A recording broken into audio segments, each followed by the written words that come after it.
خصوصی مفتی محمد عامر صاحب بلیاگی سے درخواست کروں گا کہ حضرت والا اپنے ناصحانہ خطاب سے اس بزم کا اختتام فرمائیں۔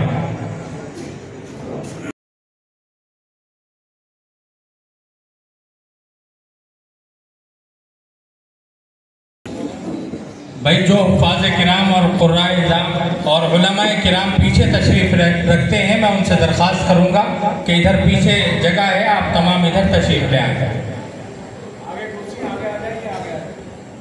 آگے بھی کرسیاں خالی ہیں۔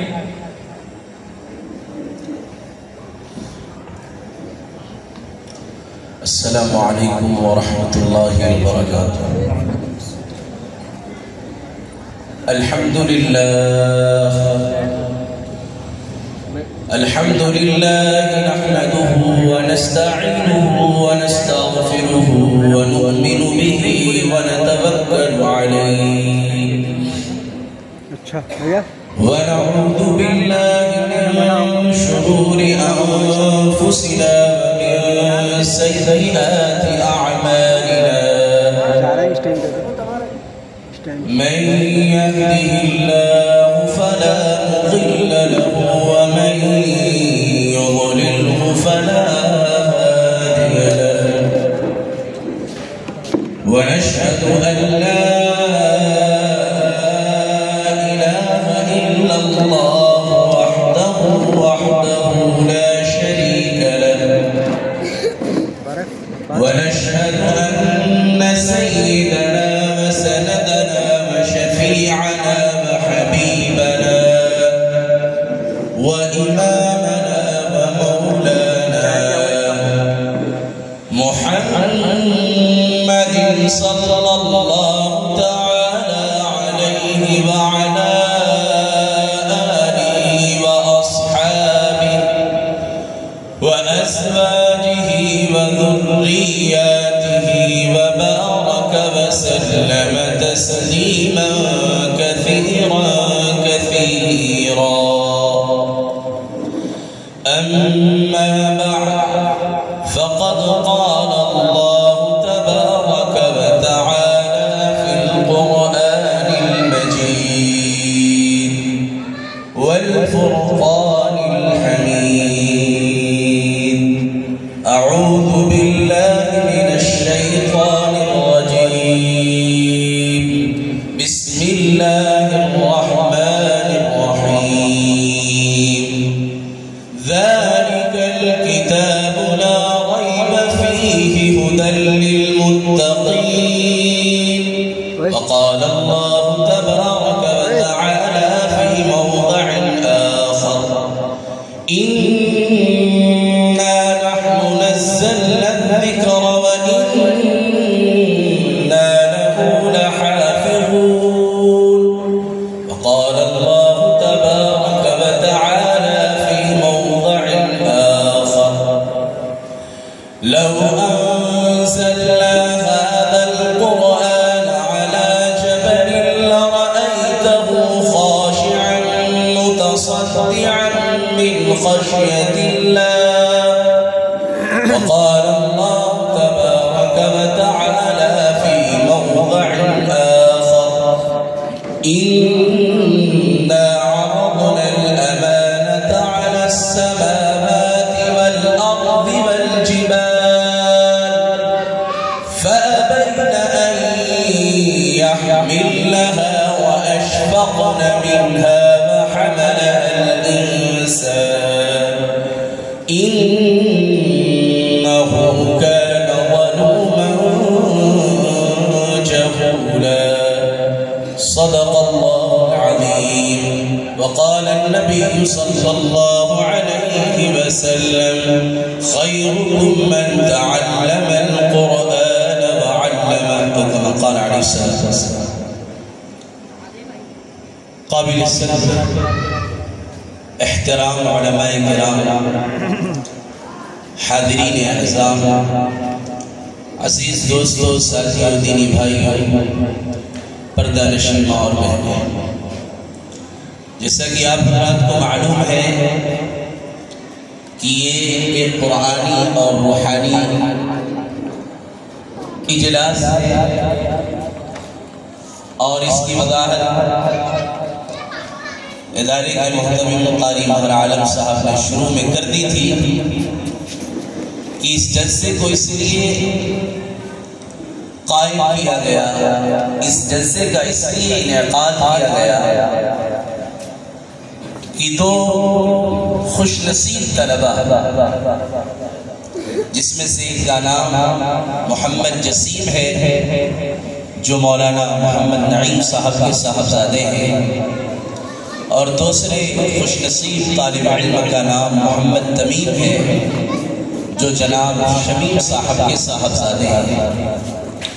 سب سے پہلے اللہ تبارک و تعالی سے میری دلی دعا ہے اللہ تعالیٰ ان بچوں کے علم میں، عمل میں، عمر میں خیر و برکت نصیب فرمائے، اور یقیناً سب سے پہلے قابل مبارکباد ہے اس ادارے کے محتمم حضرت قاری مہر عالم صاحب، یقیناً ان کی محنتوں سے آج یہ ادارہ یہاں تک پہنچا کہ دو خوش نصیب طلبہ جنہوں نے ایک نشست میں، ایک مجلس میں، ایک بیٹھک میں قرآن سنانے کا اعزاز حاصل کیا۔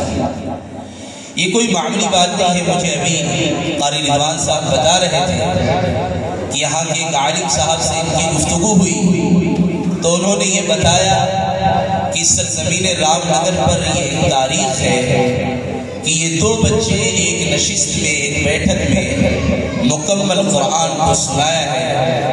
یقیناً اس کے ساتھ ساتھ قابل مبارکباد ہے بچوں کے استاد محترم قاری رضوان صاحب جو ٹاٹا بادری کے رہنے والے ہیں۔ اللہ تعالیٰ قاری رضوان صاحب کو بھی اس کا بہترین جزائے خیر عطا فرمائے۔ قابل مبارکباد ہے ان بچوں کے والدین بھی، اللہ تعالیٰ ان بچوں کے والدین کو بھی بہترین جزائے خیر عطا فرمائے، اور یقیناً یہ فخر ہم سب کے لیے ہے، اہل رام نگر کے لیے ہے کہ بچے ہمارے اور آپ کے ہیں، اور انہوں نے ایک نشست میں، ایک بیٹھک میں پورے قرآن کو سنایا ہے۔ اور قاری مہر عالم صاحب نے اس مجلس کو اسی لیے منعقد کیا ہے کہ ان بچوں کو دیکھ کر دوسرے بچوں کے اندر بھی شوق بیدار ہو، اور ان بچوں کو دیکھ کر ہم اور آپ بھی اپنے اندر یہ داعیہ اور یہ جذبہ پیدا کریں کہ ہم بھی انشاءاللہ اپنے بچے کو حافظ قرآن بنائیں گے، اور ہمارا بھی بچہ انشاءاللہ ایک نشست میں، ایک بیٹھک میں قرآن سنانے کا اعزاز حاصل کرے گا۔ لہذا یہ مجلس بڑی مبارک مجلس ہے، چونکہ اس کی نسبت بڑی اہم عمل کی طرف ہے، یعنی کہ یہ دو بچے ایک نشست میں، ایک بیٹھک میں، ایک مجلس میں انہوں نے قرآن کو سنایا ہے۔ یقیناً جو لوگ حافظ ہیں، جو حافظ قرآن ہیں، آپ شاید اس بات کو نہ سمجھیں، لیکن جو حافظ قرآن ہیں اور جو اس مجلس میں حاضر ہیں وہ یہ جانتے ہیں کہ کتنے بڑے احساس کی بات ہے۔ اللہ تعالی ہم سب کو قرآن پڑھنے، سمجھنے اور اس کے مطابق زندگی گزارنے کی توفیق نصیب فرمائے۔ میرے دوستو، بزرگو، عزیزو، چونکہ یہ روحانی اور قرآنی مجلس ہے، لہذا میں بھی مختصر قرآن کے تعلق سے آپ حضرات کے سامنے گفتگو کروں گا۔ ویسے تو تفصیلی بات حضرت مولانا صغیر احمد صاحب قاسمی دامت برکاتہ نے آپ کے سامنے کر لی تھی اور یہ بات کافی تھی، لیکن مجھے بھی چونکہ حکم دیا گیا اس حکم کی تعمیل پر میں آپ کے سامنے حاضر ہوں۔ اللہ تعالیٰ سے دعا اللہ تعالیٰ صحیح بات کہنے اور اس پر عمل کی توفیق نصیب فرمائے۔ میرے دوستوں، بزرگو، عزیزو، سب سے پہلی بات یہ ہے کہ ہم سب جانتے ہیں کہ ساری دنیا کا خالق، مالک، رازق اللہ کی ذات ہے۔ ساتوں آسمان کو اللہ نے پیدا کیا، ساتوں زمین کو اللہ نے پیدا کیا، سورج، چاند، ستارے، دریا، پہاڑ، ساری چیزوں کو اللہ نے پیدا کیا۔ قیامت تک قرآن نہیں بدلا جا سکتا، کیونکہ اللہ نے پہلے کہہ دیا اس قرآن کو اتارا بھی ہم نے ہے اور اس کی حفاظت کی ذمہ داری میں نے خود لے رکھی ہے۔ اب میرے دوستوں، بزرگوں، میں آپ کو یہ بتاؤں کہ اللہ نے قرآن کو کس طریقے سے اتارا۔ اتارنے کی پوری ترتیب کو اللہ نے قرآن میں بیان فرمایا ہے۔ بہت سارے کم علم یا غیر ایمان والے یا اور دوسرے لوگ ان کو یہ شک ہوتا ہے آخر ان کا قرآن آیا کیسے اترا، کیسے جمع ہوا، کیسے کیا ہوا۔ اللہ تعالیٰ نے پوری بات قرآن کریم کے اندر ارشاد کہ وَإِنَّهُ لَتَنزِيلُ رَبِّ الْعَالَمِينَ، یہ قرآن رب العالمین کی طرف سے آیا ہے۔ نزل به الروح الامین، کون لے کے آیا؟ حضرت جبرائیل علیہ السلام لے کے آیا۔ کس کے پاس لے کے آئے؟ علی قلب جناب محمد رسول اللہ صلی اللہ علیہ وسلم کے پاس لے کے آئے۔ کیوں لے کے آئے؟ لِتَكُونَ مِنَ الْمُنذِرِينَ، تاکہ آپ اس کے ذریعے لوگوں کو ڈرائیں، لوگوں کو بتائیں کہ اللہ نے تمہیں کس لیے پیدا کیا، اللہ تم سے کیا چاہتا ہے۔ آپ لوگوں کو ڈرائیں اور بتائیں کس طریقے سے گزارنا۔ کس زبان میں آیا؟ بِلِسَانٍ عَرَبِيٍّ مُبِينٍ، فصیح عربی زبان میں اللہ نے قرآن پڑھا ہے۔ تو قرآن کی تعریف خود قرآن کے اندر موجود ہے، تو اللہ تعالیٰ نے اس طریقے سے اس قرآن کو اتارا ہے۔ تفسیر کا وقت نہیں ہے، بس اتنا آپ سمجھیں۔ بہرحال تو میں قرآن کی عظمت پہ بات کر رہا تھا کہ قرآن کی عظمت کا حال یہ ہے کہ اس قرآن کو اللہ نے اتارا ہے اور اس کی حفاظت کی ذمہ داری اللہ نے رکھی ہے۔ قرآن کی عظمت کا یہ حال ہے کہ اللہ نے قرآن کریم کے اندر یہ ارشاد فرمایا کہ لو انزلنا هذا القرآن على جبل لرأيته، کہ اگر ہم اس قرآن کو کسی پہاڑ پر نازل کرتے ہیں تو اے مخاطب آپ دیکھتے خاشعا متصدعا من خشیت اللہ، کہ اللہ کے خوف سے پہاڑ بھی لرزہ ہو جاتا، یعنی قرآن کے بوجھ کو پہاڑ بھی اٹھا۔ قرآن کی عظمت کے حال ہے۔ اللہ تعالیٰ نے دوسری جگہ قرآن کی عظمت کے بارے میں فرمایا إِنَّا عَرَضْنَا الْأَمَانَةَ عَلَى السَّمَاوَاتِ وَالْأَرْضِ وَالْجِبَالِ، کہ ہم نے اس امانت کو آسمانوں پہ بھی پیش کیا، زمین پہ پیش کیا، پہاڑ پہ پیش کیا۔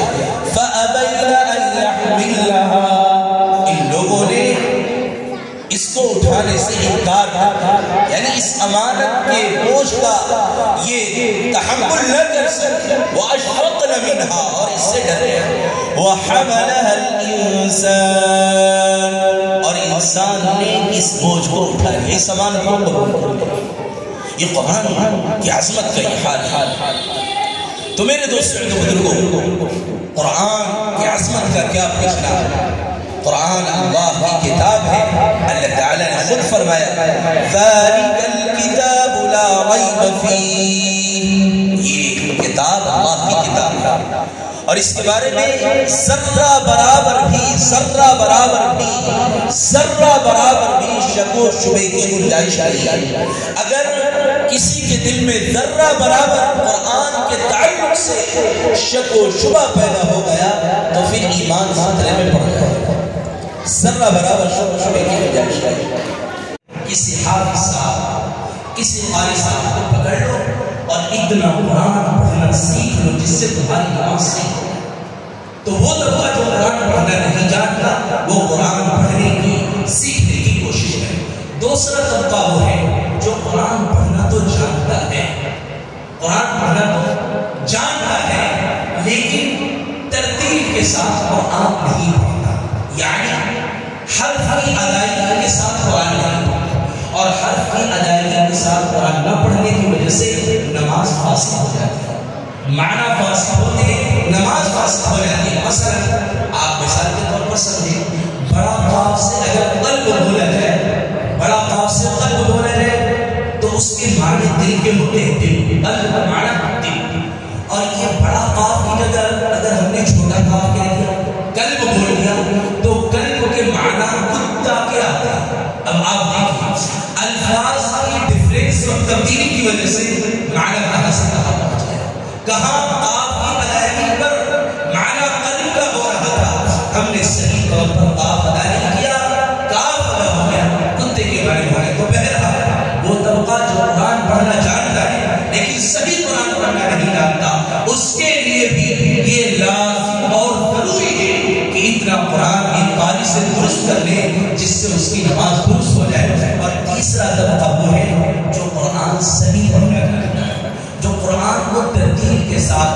حرف کی ادائیگی کے ساتھ پڑھنا چاہتا ہے لیکن معنی کو نہیں جانتا، معنی نہیں سمجھتا، تیسرے طبقے سے گزارش ہے کہ کم از کم وہ صورتیں جو ہمیں یاد ہیں، جن صورتوں کو ہم نماز میں پڑھتے ہیں، علماء کی نگرانی میں ان صورتوں کا ترجمہ دیکھ لیں، سمجھ لیں، تاکہ ہماری نماز جاندار ہو جائے اور نماز کے اندر خشوع پیدا ہو جائے، اور پھر اللہ کا یہ وعدہ ہمیں حاصل ہو، قد افلح المؤمنون الذین هم فی صلاتهم خاشعون۔ یہ کب ہوگا؟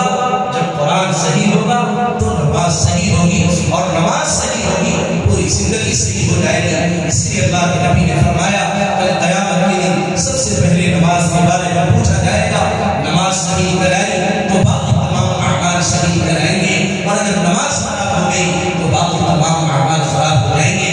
اس لیے میرے دوستوں، بزرگوں، عزیزوں، پورا وجہ عزم کریں انشاءاللہ کہ ہم ان باتوں کے مطابق انشاءاللہ اپنی زندگی کو گزارنے کی کوشش کریں گے۔ آخر میں ہم پھر مبارکباد دیتے ہیں اس مدرسے کے محترم قاری عالم صاحب کو اور اس مدرسے کے تمام اساتذہ کو کہ یقیناً ان کی محنتوں سے ایک تاریخی کام ہوا ہے۔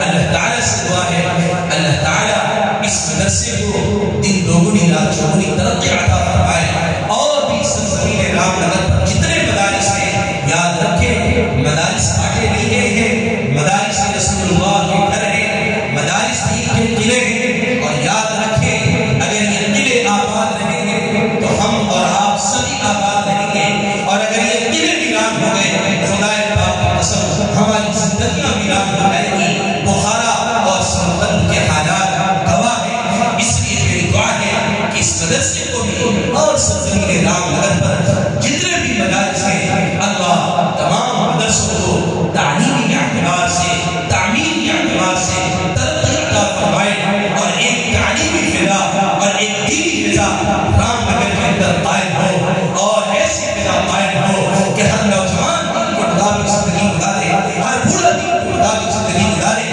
ہر بچہ دین کے مطابق زندگی گزارے، ہر عورت ہر مستورات دین کے مطابق زندگی گزارے۔ یہ کب ہوگا؟ جب یہ مدارس آباد ہوں گے۔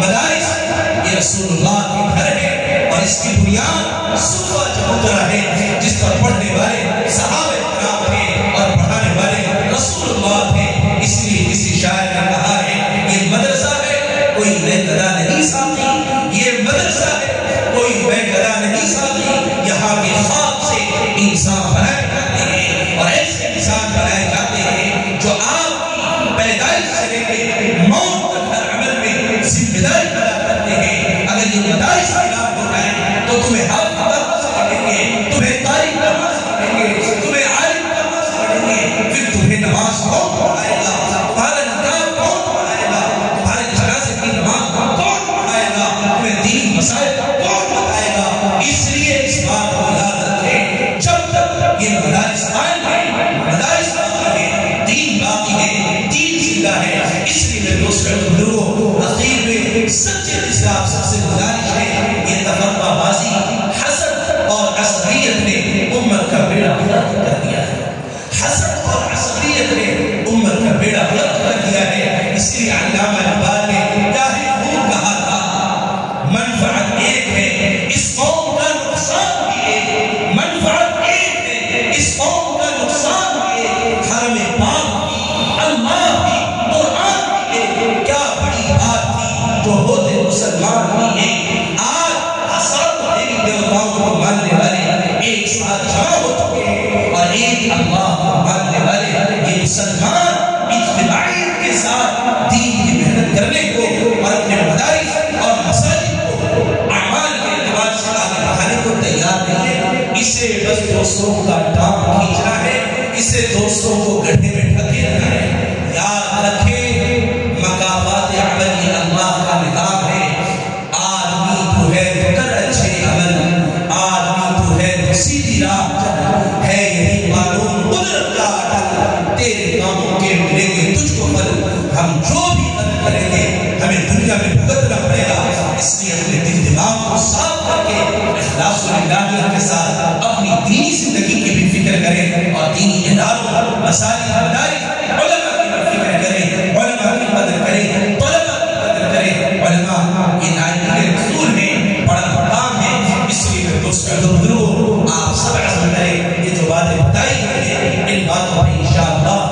عمل کی کوشش کریں گے بھائی انشاءاللہ؟ ارے بولے کریں گے بھائی انشاءاللہ؟ اللہ عمل کی توفیق نصیب فرمائے۔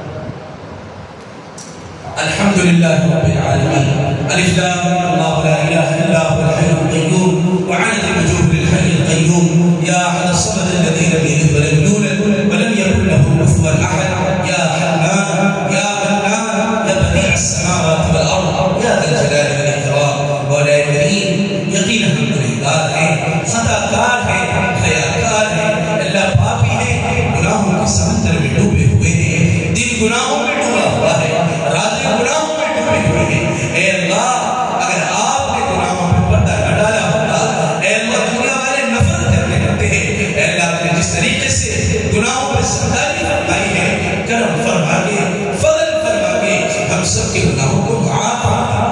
اللہ جو زندگی گناہوں میں غفلت ہوئے نافرمانیوں میں گزر گئی، اللہ اسے معاف فرما دیجئے۔ باقی کی جو زندگی ہے اللہ اسے اپنی مغفرات کے مطابق گزارنے کی توفیق عطا فرما دیجئے۔ اے اللہ پوری امت مسلمہ کو دین اور دین کی محنت کے لیے قبول فرما لیجئے، بے دینی اور بے دینی کی محنت سے پوری امت مسلمہ کو محفوظ فرما لیجئے۔ اے اللہ پوری امت مسلمہ کو اپنے حکم اور اپنے نبی کے طریقے کے مطابق زندگی گزارنے کی توفیق عطا فرما دیجئے۔ اللہ قرآن کے مطابق زندگی گزارنے والا بنا دیجئے، سنتوں کے مطابق زندگی گزارنے والا بنا دیجئے۔ اے اللہ پورے عالم کے مسلمانوں کی ایمان کی، اعمال کی، جان کی، مال کی، دکان کی، مکان کی، گھر کی، کاروبار کی، عزت کی، آبرو کی اللہ حفاظت فرما دیجئے۔ اللہ پورے عالم کے مدارس کی، اللہ پورے عالم کے مدارس کی، مساجد کی، مکاتب کی، معابد کی، مراکز کی، دعوت و تبلیغ کی اور دین کی تمام تنظیموں کی حفاظت فرما دیجئے۔ اے اللہ قدم قدم پہ رہبری فرما دیجئے، قدم قدم پہ نصرت فرما دیجئے۔ اے اللہ فضل کا، کرم کا، اور اللہ عفو کا، عافیت کا، اور اللہ یسر کا، سہولت کا، اور اللہ نرمی کا، آسانی کا، اور اللہ نرم سر کا معاملہ فرما دیجئے۔ اللہ جو لوگ پریشان حال ہیں ان کی پریشانیوں کو دور فرما دیجئے، جو بیمار ہیں ان کو شفائے کاملہ عاجلہ دائمہ مستمرہ عطا فرما دیجئے، جو مغروب ہیں اللہ قربوں کی وجہ سے چھپے چھپے پھر رہے ہیں، اللہ ان کے قربوں کی ادائیگی کی غیب سے شکل و صورت پیدا فرما دیجئے۔ اللہ جو غرب مقدمات میں مخلوق ہیں خلاص میں فیصلے فرما دیجئے۔ اے اللہ ہمارے علماء مسلم نوجوان جو ابھی بھی جیلوں میں قید ہیں ان کی رہائی کے فیصلے فرما دیجئے۔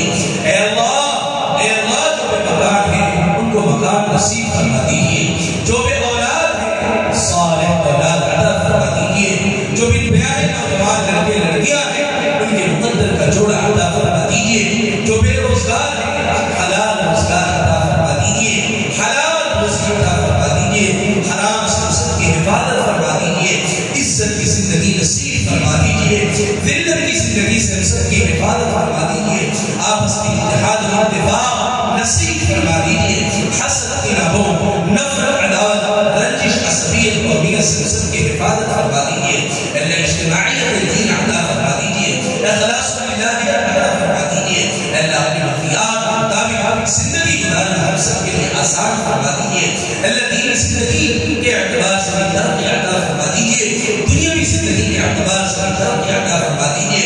اے اللہ ہم سب کی تمام ضرورتوں کو غیب سے پورا فرما دیجئے۔ اے اللہ ہم سب کی سب سے بڑی ضرورت وہ آپ کی رضا ہے، اللہ اپنے رضا والے کاموں کے کرنے کی توفیق عطا فرما دیجئے۔ اللہ جتنے لوگ ہاتھ اٹھائے ہوئے ہیں اے اللہ ان کے دلوں میں جو بھی جائز آئے ہیں، مرادیں ہیں، چاہتے ہیں، تقاضے ہیں، ضرورتیں ہیں، اللہ سب کا علم آپ کو ہے، سب کو پورا کرنے والے بھی آپ ہیں۔ اللہ غیب سے سب کی ضرورتوں کو پورا فرما دیجئے، غیب کا محتاج آپ بنائیے۔ اے اللہ یہ بچے جو حافظ قرآن ہوئے ہیں اور ایک نشست سے انہوں نے قرآن کو سکھایا ہے، اے اللہ ان کے علم میں عمل میں خیر و برکت عطا فرما دیجئے، ان کے والدین کو جزائے خیر عطا فرما دیجئے، ان کے اساتذہ کو بہترین بدلہ عطا فرما دیجئے۔ اے اللہ ایک نشست میں قرآن سنانے کی برکت سے اس ادارے کا بھی اللہ ترقی عطا فرما دیجئے، اس ادارے کا بھی ترقی عطا فرما دیجئے۔ اے اللہ تمام ہم سے بھی عطا فرما دیجئے، جو مانگے سے ہم سے بھی عطا فرما دیجئے۔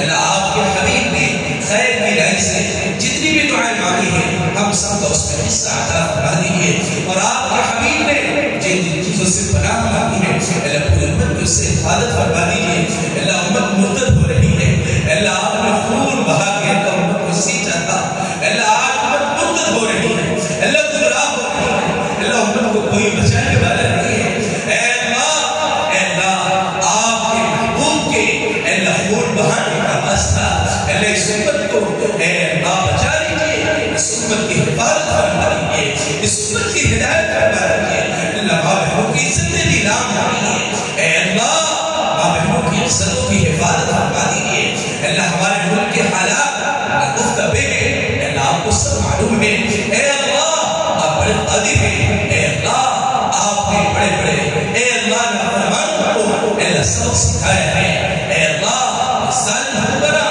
اللہ جو گدیوں پہ بیٹھے ہیں اللہ نشے میں چور ہے اے اللہ نشے میں چور ہے اللہ ان کے مقدر میں اگر ہدایت ہے ان کو ہدایت عطا فرما دیجیے اور اگر ان کے مقدر میں ہدایت نہیں ہے اللہ ان کو نیست و نابود فرما دیجیے اللہ ہمارے ملک میں امن کو قائم فرما دیجیے اے اللہ ہمارے ملک کے مسلمانوں کی خصوصاً حفاظت فرما دیجیے اے اللہ جو کہا ہے اسے عطا فرما دیجیے جو معاملے اس طرح اسے بھی عطا فرما دیجیے اللہ خصوصاً ہمارے شہر نام نگر کے اندر دینی فضا کو قائم فرما دیجیے بے دینی کے فضا اور بے دینی کے ماحول کو ختم فرما دیجیے اللہ ہر ایک کو دین پہ چلنا آسان فرما دیجیے اے اللہ بے حیائی اور بے دین کے ماحول کو ختم فرما کے ہر ایک کو ہدایت عطا فرما دیجیے اے اللہ جو مانگ ہے اسے بھی عطا فرما دیجیے جو مانگ اس طرح اسے بھی عطا فرما دیجیے اس چھوٹی چھوٹی دعا کو محض اپنے فضل و کرم سے اپنے فضل و کرم سے اے اللہ قبول فرما لیجیے اور فلسطین کے مسلمانوں کی بھی مدد فرما دیجیے وہاں کے قضیے کو بھی حل فرما دیجیے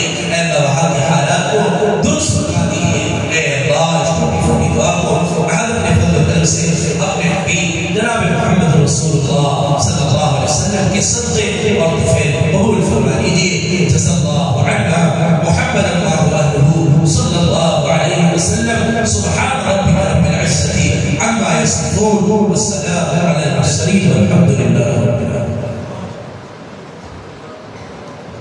کوئی 10 منٹ کے بعد انشاءاللہ جماعت